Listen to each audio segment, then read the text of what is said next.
Hey everybody, it's good to be connected with you again. Welcome to another week. And in this session, the next couple of lectures that I want to do, I want to focus in on college undergraduates and their spiritual quests. Now, some of you might be doing ministry with college students. Some of you might be expected to do that. Some of you maybe don't, but you're in youth ministry and you're asking the question, well, what happens after my kids graduate high school? Where do they go and what do they do? And I want to focus on this particular topic because it's a very important one to me in my own research. So this gives me a chance to share a little bit about some of the work that I do, and the work that we've been doing up to this point really sets us up to talk about this. So I'm going to be referring to things that you're going to be like, oh, well, we talked about that. That makes sense to me. So you're really at a point where I've sort of brought you into sort of the bigger picture of emerging adulthood, and now we're going to look at a particular population that we are going to be calling undergraduates. So let me try to unpack this and see where we can go from that. Now, there's some things that you already know. You'll remember that we've already made a distinction between emerging adulthood and millennials and iGen or Gen Z. Also, in many ways, shapes, or forms, we've talked about this idea that the linear trajectory of life for emerging adults, where one goes to high school, perhaps college, or some sort of training, they get a job that is perhaps a lifetime job, or they get a pension, get married along the way, and have some kids, hardly is the experience of most emerging adults anymore. As a matter of fact, it looks more like this, right? It's a little bit all over the place, which makes this really a lot more challenging. We've also mentioned way back when we studied our net that of the triad of things that young people and emerging adults are seeking for is this idea of belief, work, and love. And this idea of belief is obviously really important to us. We've been looking at Sharon Dallas Parks and some of her work and trying to tip into that. Well, as you've been reading Jean Twenge, you've probably realized that she has also tapped into sort of saying, well, what's happening with iGen, this new generation of generational or sociological cohort that's now stepping into emerging adulthood, either at the cusp of emerging adulthood or just getting into it. They either are entering college or just beyond college, depending on how you think about when this cohort begins. But we're sort of in the midst of that. And so this is really important because we can't just talk about millennials anymore, right? We actually have to, when we talk about emerging adulthood, we need to talk about millennials who are getting older, and then also iGen or Gen Z that are stepping into this developmental phase. And so in chapter 5, Twenge talks about this idea of them being irreligious or losing their religion and spirituality, actually both. And let me just highlight a couple of things that she talks about. According to her, she sees trends of a religious affiliation among emerging adults at 66%.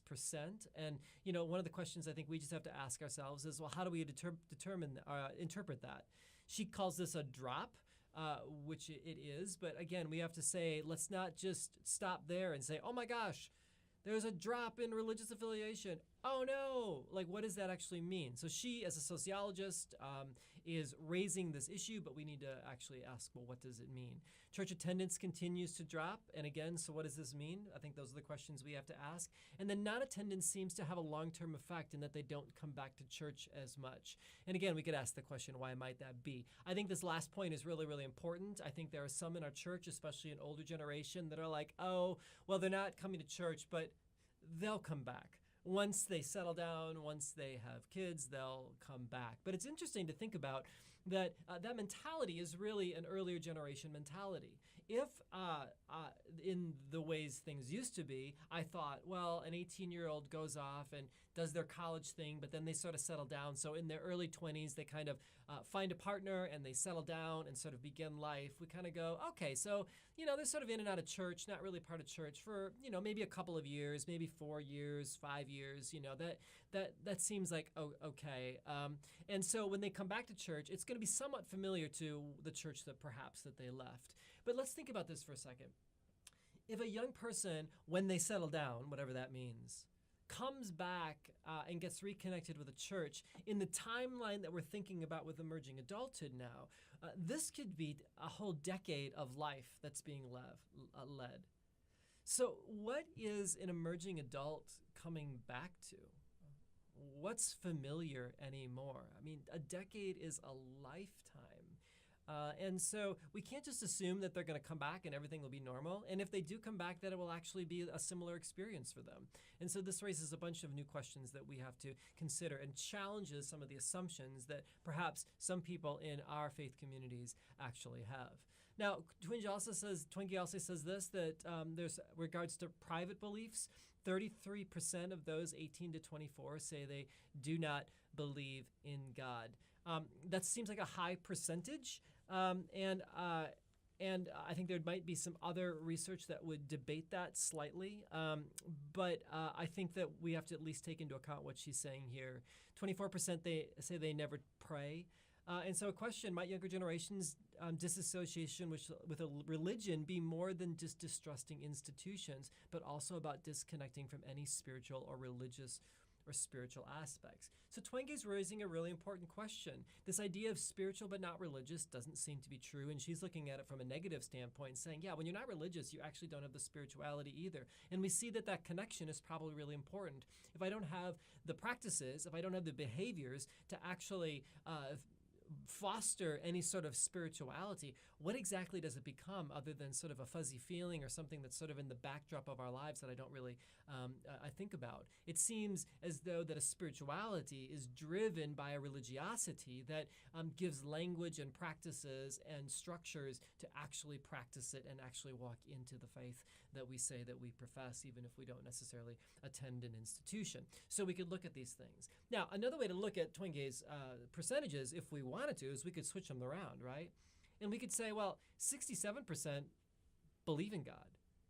3/4 of them do pray.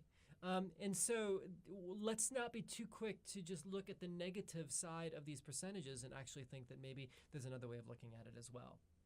Now, with regards to college students, she would say it's no longer spiritual but not religious. I would argue it really never was, but it's now become not spiritual, not religious, and this is what she's raising. And she's saying iGeners are less religious and spiritual and appear different from previous generations in that the more they move away from religion and spirituality is much more dramatic. This isn't necessarily untrue. We see this movement away, and I think, again, we have to ask some really hard questions. Why is the movement happening? What's actually going on? What can we determine about the way they're faithing, about the ways they're making sense of the world, about the new ways that they can access information, or that the way that they can tap into finding the answers of their meaning making and spirituality that they're working on? So again, we look at these statistics, we look at these indicators, and we say, yes, there's something for us to see here. But again, the real truth is much more in the details and then in the granular effect of what's there. She goes on and says, with this, there's also possibilities. Young people want to interact with religion and not just to be told what to do. So this engagement and interaction, this participation is actually something that's really, really great. If we look at this through a teaching and learning lens, we say, well, of course. If all young people are receptacles by which we dump information to, and they need to sit quietly and take it all in because the authority says so, obviously we're going to have problems with that. I don't want to live that way. I don't want any of my young people or my kids or anything to live that way. I want them to be active, engaged learners where they are agents of their learning and engaging with that and owning their role in their learning process, right?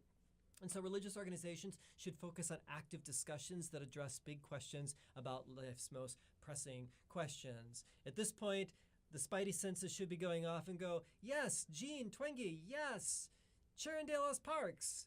I think we're onto something here. So her prescriptions are ones that, at least in this class, we are already anticipating. So good job for that. Now, from my perspective, I studied undergraduates and really thought about this idea of their quest to remain faithful. What does this faithfulness look like? In this week, I had you actually do a survey about your own experiences of going to college and your spirituality. And I'm not going to get into all these questions right now, but I want you to sort of reflect on that. Make sure you do that quiz and sort of think about what's that experience been like for you as you have gone through your undergraduate experience and the spirituality and quests that you were on. Sometimes I find that these are really significant moments for many of us as we're thinking about what does it mean for me to own my faith and sort of step into it in unique and specific ways. Now, when we think about this idea of undergraduates and spirituality, there's a lot of places from which we can draw. There's the National Study of Youth and Religion with Christian Smith and the work that they've done. Changing Spirituality of Young Adults. Tim Clydesdale has written a book called First Year Out.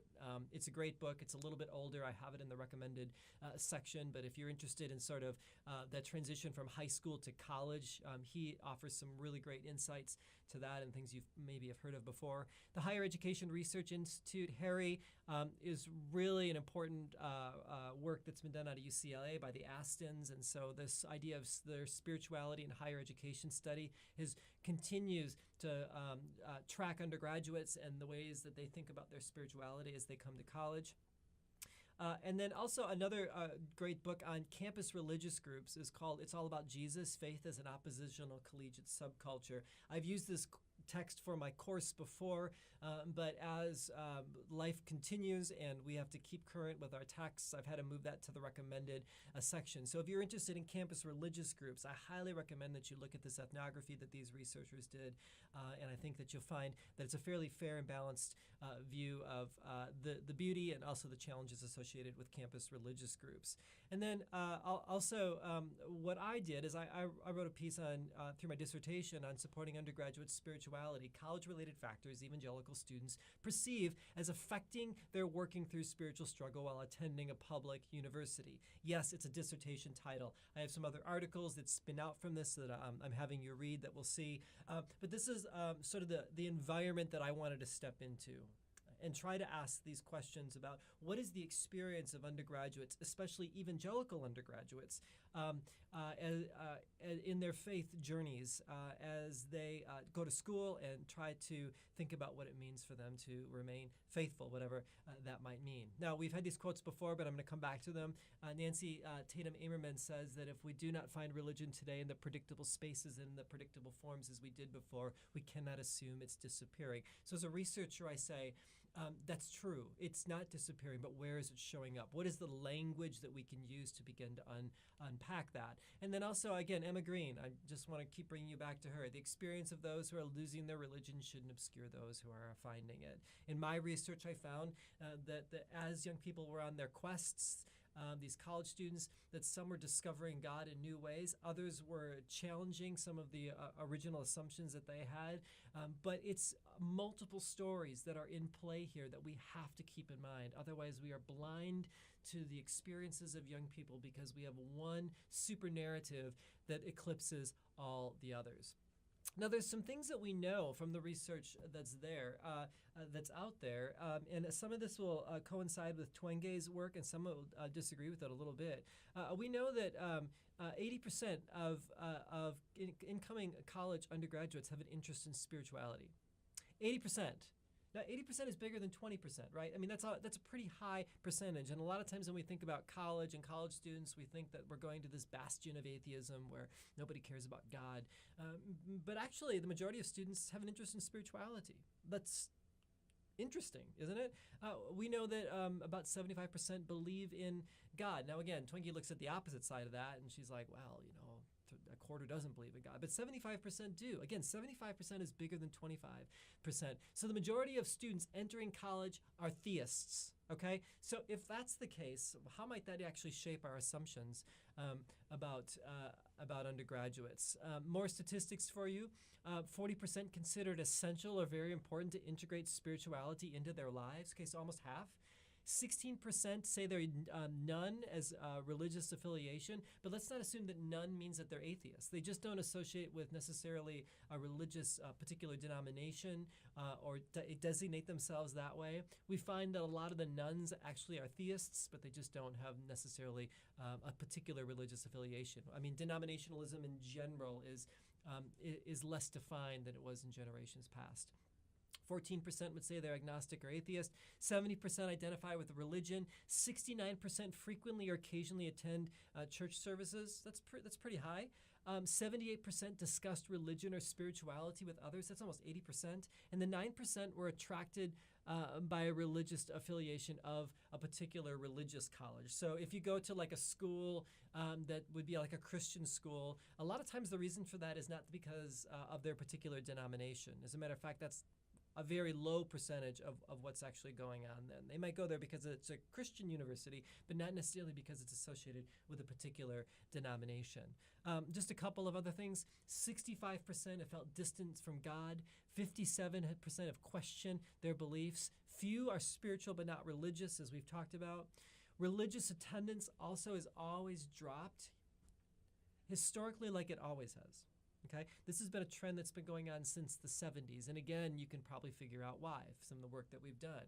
If I go off to college and I've been told I have to go to church my whole life, and this is the first Sunday where I'm on my own and I want to be an adult and make my own choice, chances are I will not go to church. Not because I hate God, but because I'm just trying to be, quote unquote, an agent of my life and be an adult, right? So we don't encourage that, but this is a common occurrence that happens, and we just need to realize that this isn't a new phenomenon, but it's actually been going on probably for the last 40 to 50 years. And then few freshmen are actually thinking about theology. And again, this gets back to Tim Clydesdale's work that I referenced before. He talks about this idea of an identity lockbox. What happens is, especially for a freshman, they're so overwhelmed with daily life management, making sure they eat, finding friends, and keeping up with classes, that they're not thinking about the metaphysical or the existential, right? You can't say to a freshman, hey, tell me about like your philosophy of God and what you're thinking there. They're going to look at you and go, where are my friends? I'm hungry and I have homework. So we just realize that their brain space doesn't have the capacity at that point to accomplish that. Now, as they get used to daily life management and they settle in, all of a sudden then they have more space to begin to ask the existential questions. And this is the opportunity where we can begin to talk about that with them. And so we just know this, that the majority of undergraduates who enter college have a high interest in spiritual ideas and involvement, and have expectations of their college or university to actually support their integration and their development. Okay, they don't exactly know what that looks like, but it's something that's important to them. And so as we think about this idea of undergraduates and spirituality, we know a couple of things. That the people that are coming to college are conventionally spiritual undergraduates. The majority of undergraduates value spirituality. They want spiritual integration in their lives. And freshmen through seniors, their experiences and needs and desires vary. So we can't just think about the college student. We actually have to parse that out with their own growth and trajectory along the way. And does college erode faith? Again, just to reiterate, things have changed since the 90s, actually because of postmodernity. There's more of an openness to sort of the non-empirical, which actually gives more room for the talk of spirituality rather than less, which is really, really great. There's a growing influence of campus religious groups. There's actually a growing interest of a number of faculty who would say that they're spiritual and not be afraid to talk about that. As I mentioned before, postmodernism has helped with that. Learner-centered pedagogy has also done this as well. As we've shifted from a teacher-centered approach to where the teacher is the expert and they're disseminating information to the student, learner-centered pedagogy situates the learning within the learner. What that means is the learner is the one that the teacher must understand. Who are you? Where have you come from? What are your experiences? What is your story? What are your assumptions? How do you make meaning? How do you connect content with your experiences? And so the job of the professor, the job of the educator, is to draw out those stories and connect it with new information so that the learner is the agent and they're making meaning with the content that they are exploring. And so if that is, say, my responsibility as a professor or a teacher, then I have to be attentive not only to the cultural, the social, the racial, the ethnic, the different backgrounds of the student, but another aspect is the spiritual aspect as well. What religious tradition do they come from? How do they sort of formulate a concept of theism or atheism? What is a sacred text to them? How has that shaped their lives and their families and their cultures, right? So we can't teach a learner-centered pedagogy without taking into account spirituality. And so this has become a bigger topic even in higher education, to kind of say, well, how do we include that? So my research was not only of interest to me as a ministry person, but also as an educator. Talking about spirituality even in a higher ed context is really, really important. And so we also know this, is that colleges don't increase the risk of religious decline. That's actually a falsehood. It's not actually true. So maybe you've seen the movie God's Not Dead or God's Not Dead 2 or whatever. If you love that movie, I'm really sorry, but the reality is it's just not true. This is an urban legend that is perpetuated to basically say, we want to say that the college is the big, bad, evil place with all the professors that are atheists that want, to somehow discredit God in their classrooms. That's actually not true. But what's interesting is that when I did research with my undergraduates, I realized this, is that when I asked them, what was the advice that you were given when you went off to college? The majority of them said two things. These are evangelical students. They said, I was told to find a campus religious group, and I was also told to be careful because the college is a hostile place. Okay? So this is assumed, but it isn't necessarily the reality. And so we just want to keep that in mind. And so what we want to talk about then is this idea of spiritual struggle.